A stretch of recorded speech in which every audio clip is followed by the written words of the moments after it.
जी अस्सलाम वालेकुम। मैं आपको एक पिक्चर साथ में दिखा रहा हूँ। ये रियाज एयरपोर्ट के मनाजिर हैं जी, यहाँ सऊदीया के, जहाँ पर रश की कंडीशन देखने में बाकायदा सऊदी अस्करी वालों से बहस कर रही हैं। भाई आज की जो ताज़ा तरीन सूरत हाल आ रही है फ्लाइट्स के मामला को लेकर, उससे आपको अपडेट कर दूंगा मैं। जो कि इक्का दुक्का फ्लाइटें दुबई से शुरू हुई थी वो आज फिर से मनसूख कर दी गई हैं। यानी कि इस वक्त दुबई एयरपोर्ट फिलहाल बंद है। हाँ, उसमें 1-2 घंटे या कल या 2 दिन के बाद फिर से फ्लाइट शेड्यूल जारी हो, वो आपको साथ में बताते रहेंगे। सऊदी की अगर बात कर लें तो यहाँ से भाई इमरजेंसी की सूरत में जो 1-2 फ्लाइटें जाती हैं उनमें पाकिस्तानी सफारा सर्रेफरिस्त उम्रा ज़ायरीन को रख रहा है, क्योंकि उम्रे का वीजा का डिले होता है तो वो इलीगल माने जाएंगे। अच्छा, मैं बात कर दूंगा अगर आप पाकिस्तान से आ रखे हैं, यहाँ पर अगर आपकी छुट्टी या खरूज लग चुका है, देखिए आप पाकिस्तान से न्यू वीजा के तौर पर आ रहे हैं तो आपको कोई मुश्किल नहीं है। आपने टिकट ओके की हुई है, आपकी टिकट ज़ाया नहीं होगी। आप अपने एजेंट और एयरलाइन के साथ राब्ते में रहिए। आपकी एक्सटेंड यानी कि डिले होती है कि फ्लाइट जैसे ही वो आना शुरू होएगी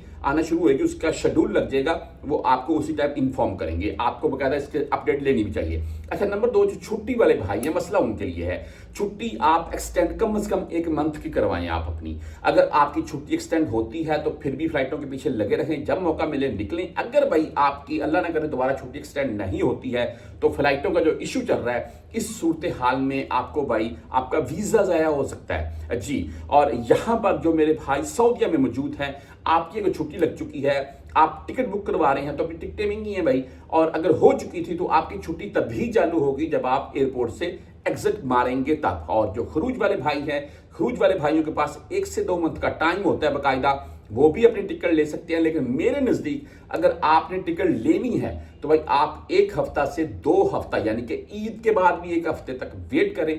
आपको जो अभी टिकट 2200-2400 रियाल की मिल रही है, मुमकिन है आपको ये 1400-1600 रियाल के अराउंड में मिल जाए। बाकी जो पाकिस्तान में भाई बैठे हुए हैं, टेंशन वाली बात ज्यादा उनके लिए है कि भाई ये मामला सॉल्व हो और हम सफर कर सकें आसानी। वरना भाई लाखों की टिकट और अगर छुट्टी एक्सटेंड नहीं होती है तो वीजा ज़ाया होने के चांस हैं।